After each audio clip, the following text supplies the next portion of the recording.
Hoje eu vou abordar uma mitologia um pouco desconhecida, talvez uma das mais desconhecidas, a mitologia dos povos Inuit, e trazer algumas reflexões históricas, como sempre.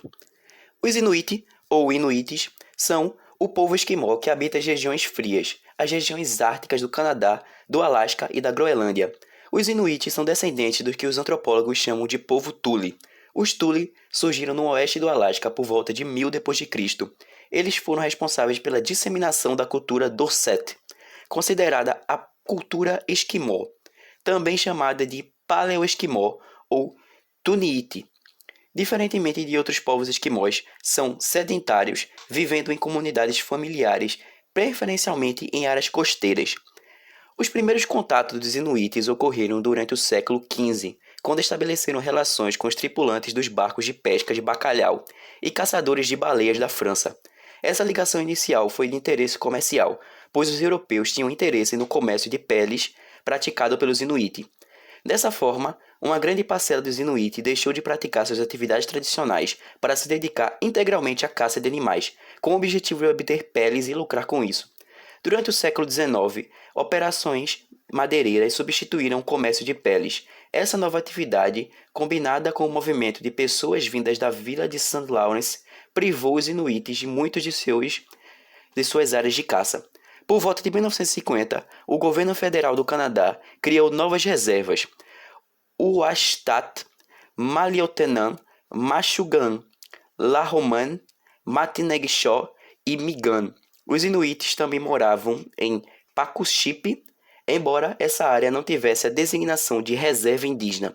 Nas últimas décadas, os inuites recuperaram algumas das áreas de sobrevivência que haviam sido tomadas por grandes companhias. A economia da comunidade de Mingan, Lahomene e Nashcam está fortemente ligada à pesca de salmão. Ok, agora que já sabemos um pouco sobre os Inuit, vamos entrar de vez na mitologia propriamente dita. A mitologia desses povos envolve histórias e lendas que dão significado às suas vidas, além de ter uma forte ligação com as práticas do xamanismo. A mitologia Inuit se caracteriza pela presença de diversos deuses ligados a elementos da natureza. A existência de certos deuses, como as deusas do mar, é uma das características distintas da mitologia Inuit. Esses mitos são importantíssimos, pois personificam aspectos que estão muito próximos deles, como por exemplo a presença de peixes para sua subsistência. O folclore Inuit tem sido transmitido oralmente de geração em geração, muito antes da introdução da literatura escrita na cultura Inuit. Foi essa transmissão oral que permitiu que ela crescesse e se desenvolvesse ao longo do tempo. As crenças, imagens e histórias que compõem a mitologia Inuit foram passadas por muitas gerações. Isso resultou em uma mitologia extraordinariamente intrincada. Outro ponto importante é que o animismo está bastante presente nessa cultura. O animismo era a característica de certas religiões que atribuem qualidades humanas a elementos não humanos, como plantas e animais. Essa noção pode ser encontrada em toda a mitologia inuit. A maioria dos contos inuit aborda espíritos de animais ou aborda certas histórias com animais.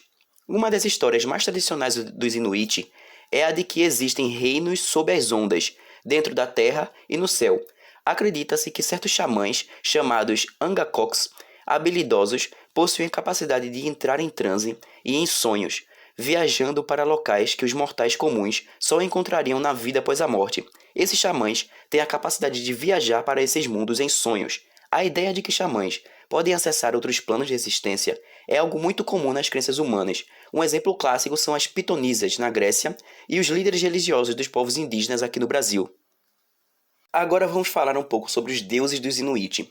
Aqui eu vou reunir alguns deuses que eu achei mais interessantes, mas esses não são todos os deuses. Se você quiser ver, tem um link aqui no primeiro comentário e na descrição do vídeo tem um nome, que são livros que eu utilizei de base, principalmente o livro da mitologia Inuit. Então se você quiser saber mais, vai estar aqui na descrição do vídeo. E um detalhe importante é que a maioria dos contos e histórias Inuit não estão em português, então a maioria das referências que eu vou deixar aqui na descrição estão em inglês. Mas é tranquilo, é só copiar e colar no Google, por exemplo, para traduzir se você tiver mais curiosidade. Mas voltando, começando com Anguta, o Deus Supremo. O povo Inuit acredita que essa entidade foi responsável por criá-los. No início dos tempos, ele teria jogado sua filha Sedna ao mar, porque ele havia tentado devorar os próprios pais enquanto estavam no barco. Sedna, em vingança, criou uma onda que os lançou ao submundo. Anguta, então, assumiu a função de um deus psicopompo, responsável por transportar as almas dos falecidos para Adivum, onde seriam julgadas. A ideia de um deus supremo ser morto e se tornar uma divindade ligada à morte é muito interessante, pois possui paralelos claros com o mito egípcio, por exemplo, de Osíris. E a questão do psicopompo, que é um deus que tem ligação em transportar a alma dos mortos para o submundo, é muito relacionado, por exemplo, ao Hermes, que é um famoso psicopompo da mitologia grega. Outro deus que podemos mencionar é Igaluk, o deus da lua. De acordo com a lenda, ele teria sido um humano que em um momento de escuridão agrediu sexualmente uma mulher. Ao perceber melhor, descobriu que essa mulher era na verdade sua irmã. Revoltada, sua irmã teria arrancado os próprios seios e o jogou nele, fugindo em seguida. Igaluk foi atrás dela, mas tropeçou e caiu. Sua irmã, que carregava uma tocha, também estava perdida. Ambos foram arrastados pelo vento e transformados. Ele se tornou a lua e Malina, sua irmã, que carregava a tocha, foi transformada no próprio sol. Torgarsuk, também chamado de Deus do Céu, é considerado uma das divindades mais importantes desse panteão. Acredita-se que ele é o líder supremo dos deuses guardiões de Turgasat. O dicionário Infernalis refere a ele como um demônio. Ele é descrito como um urso ou uma entidade similar a um monstro marinho. Acredita-se que ele é o mestre das baleias e das focas.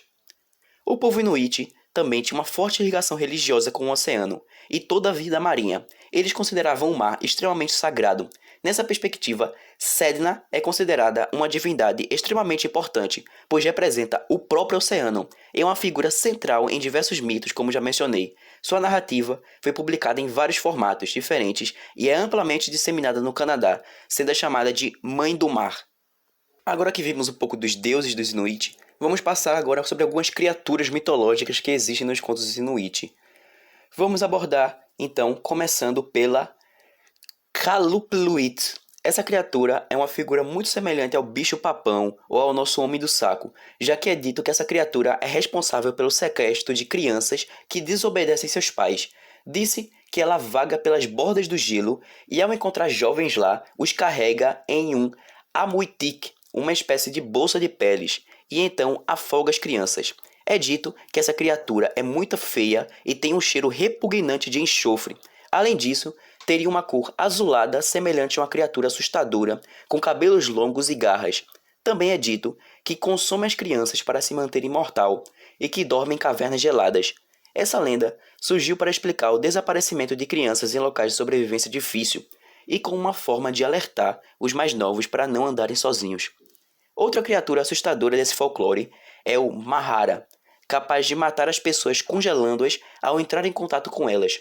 Disse que ele tem uma risada extremamente maléfica, com uma alegria distorcida, que é pego por ele acaba sendo encontrado congelado e com um sorriso. Ele teria um corpo musculoso com a cor de temperatura do gelo. Seus olhos são brancos e podem ser vistos mesmo entre os cabelos longos. Ele está sempre rindo e nunca para de rir. E como toda mitologia, tem o seu lobisomem. Aqui não é diferente. Os Adlet, a história conta que uma mulher deu à luz a 10 lobos. 5 deles conseguiram cruzar o Ártico, mas outros 5 ficaram com a própria mãe e acabaram evoluindo para lobos humanoides, extremamente perigosos. Contudo, diferente dos lobisomens, eles não se transformam na lua e possuem parte do corpo superior de homem e parte inferior de lobo. Entrando na última parte do vídeo, é importante dizer que os Inuit enfrentaram uma série de desafios que refletem questões profundas. Desde a colonização europeia, eles foram submetidos a uma perda significativa de sua identidade cultural. Ao impor modos de vida ocidentais, línguas e práticas religiosas, a colonização enfraqueceu suas tradições e de modos de organização social. Filósofos como Jean-Jacques Rousseau falam da noção de liberdade natural, onde sociedades pré-modernas são mais próximas de uma vida autêntica, menos corrompida pela civilização. Esse conceito pode ser aplicado aos Inuit, cuja conexão com o meio ambiente e as práticas sustentáveis foram interrompidas pela modernidade e as mais tarde pelo capitalismo. A marginalização dos Inuit é um resultado de um processo colonial que perpetuou desigualdades estruturais.